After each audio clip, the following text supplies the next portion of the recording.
berilmu, semakin tinggi ilmunya akan semakin menunduk, bukan semakin ke atas gitu. Jadi setinggi apapun ilmu kalian, kalau dipergunakan untuk menjatuhkan orang lain ataupun hanya untuk membodohi orang lain, itu tidak akan berarti dan tidak akan ada gunanya. Halo Sobat Fakta, Bang Pin ketemu lagi dengan Bang Pin yang terus mengabarkan fakta viral seputar selebritas tanah air yang terus saja bikin berita, dan dengan berita mereka tetap eksis di ranah media. Kali ini ada tokoh baru dimasukkan yang masuk gelanggang dan mungkin akan juga jadi pembicaraan publik karena nampaknya dia berkarakter guys. Dari alisnya, bulu matanya yang terbalik, dan wajahnya yang agak berkelip-kelip. Valen Ratu Ayu, ahli tarot, tiba-tiba muncul masuk gelanggang perseteruan antara dukun dan pesulap, antara pesulap merah Marcel Radival dengan Gus Samsudin. Dan ada yang baru nih, karena dia menyerang semuanya, bukan blok sana, bukan blok sini, tetapi dia menyerang semuanya. Nah, bagaimana ceritanya, bagaimana beritanya? Kita simak saja kupas tipis-tipis fakta Bang Pin kali ini. Like, subscribe, and komennya ditunggu, dan jangan lupa selalu ada doa dalam setiap lentikan jarimu.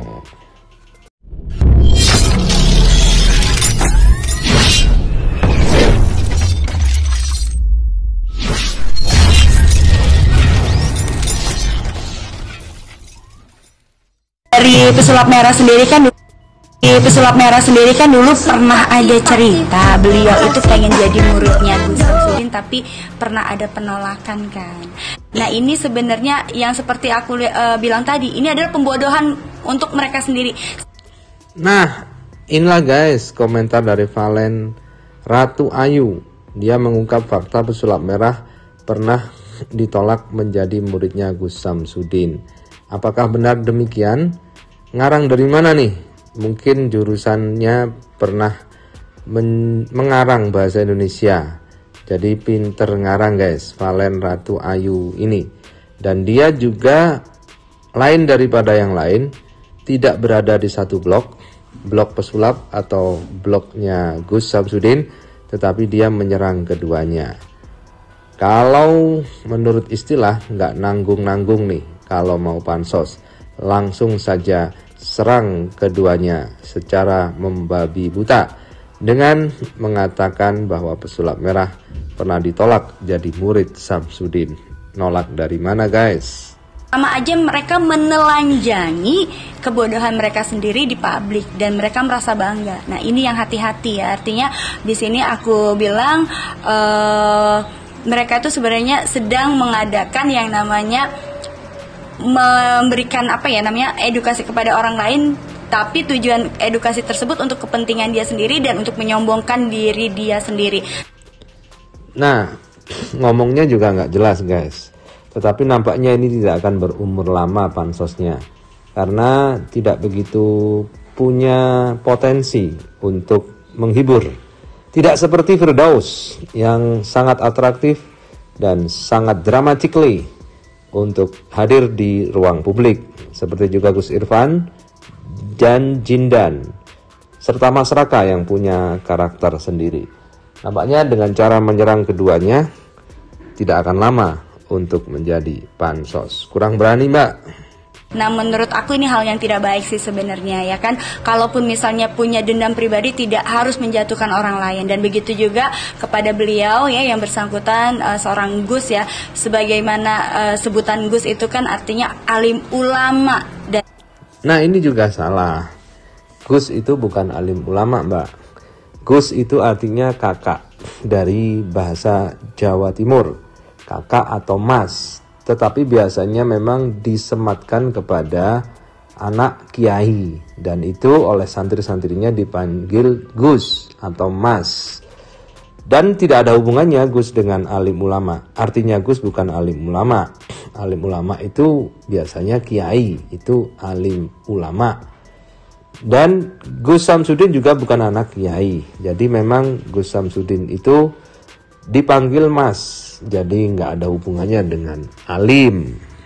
Harus bisa juga menjaga seharusnya ya, jangan sampai lost control seperti itu. Nah, di sini aku lihat juga sesosok Marcel ini pengen naik daun ya. Mereka itu memang awalnya perseteruan, lapor akan ada kekuatan mereka saling berdamai. Ujung-ujungnya damai. Menurut pendapat aku sih, bahwasanya dalam Al-Quran itu sudah jelas ya, ketika dunia sudah di akhir zaman, akan terjadi pergolakan. Orang pintar merasa dirinya dia pintar, orang bodoh pun akan merasa dirinya dia pintar, dan akan berlomba-lomba untuk menunjukkan kepintarannya. Tapi bagi mereka orang soleh ataupun orang-orang yang terpilih oleh Allah yang memiliki kelebihan, dia hanya memantau dari jauh dan melihat seperti apa dan bagaimana, dan artinya melihat bagaimana kita melihat orang-orang bodoh itu mempertunjukkan kebodohannya dia sendiri gitu. Miris ya, miris dan sangat prihatin sekali. Artinya gini, sebaiknya kalau emang punya kelebihan jangan merasa sombong ya, karena segala sesuatu itu yang diberikan, kelebihan yang diberikan kepada kita itu adalah dari Allah ya. Suatu saat jika Allah berkehendak, kelebihan yang kita miliki bisa saja diambil dan kita tidak bisa apa-apa lagi. Jadi menurut aku, kalaupun kita diberikan kelebihan oleh Allah, bersyukurlah, tapi juga jangan dijadikan untuk bahan, artinya untuk membodohi orang ataupun untuk menjatuhkan orang, itu sangat tidak baik. Artinya kita balik lagi ke dalam Al-Quran, apapun itu, orang yang berilmu, semakin tinggi ilmunya akan semakin menunduk, bukan semakin ke atas gitu. Jadi setinggi apapun ilmu kalian, kalau dipergunakan untuk menjatuhkan orang lain ataupun hanya untuk membodohi orang lain, itu tidak akan berarti dan tidak akan ada guna. Apapun itu ajarannya gini. Jadi ini dialah, makanya aku bilang dunia ini tuh pembodohan. Artinya adalah ketika seseorang menyatakan itu, sebaiknya dia belajar lagi, buka lagi Al-Qur'annya ya, buka lagi Al-Qur'annya. Setinggi apapun ilmu perdukunan kalian ataupun apapun yang kalian sedang jalanin ya, artinya balik lagi ke Al-Qur'an. Jangan menyimpang pada Al-Quran, karena Al-Quran itu baku ya. Al-Quran itu adalah ayat-ayat yang diturunkan oleh Allah kepada Nabi ya, dijadikan untuk sebagai patokan kita hidup, berkehidupan keseharian maupun perbuatan, dan juga apapun yang sudah terjadi di masa lampau ya, dan itu akan terjadi juga di masa yang akan datang sampai dengan hari kiamat, itu sudah ada. Jadi kalau misalnya menurut beliau seperti itu, berarti ya itu tadi, berarti dia tidak merasa mempunyai Tuhan dong, berarti Tuhannya dia. Itu sesuatu hal yang salah gitu. Menurut aku itu tidak benar gitu. Makanya sebelum jadi orang pintar itu, walaupun bagaimanapun senakal-nakalnya kalian, balik lagi baca dulu Al-Qur'annya.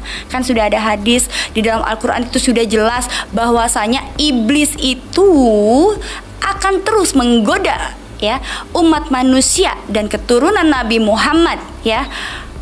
Kenapa iblis diusir dari surga ya? Karena itu tadi. Karena iblis memiliki iri hati kepada Nabi Muhammad. Kenapa harus Nabi Muhammad yang diistimewakan? Kenapa tidak aku, orang yang kau ciptakan dari api? Kenapa orang yang diciptakan dari tanah yang kau muliakan? Nah, ini balik lagi deh, suruh belajar Al-Qur'an lagi.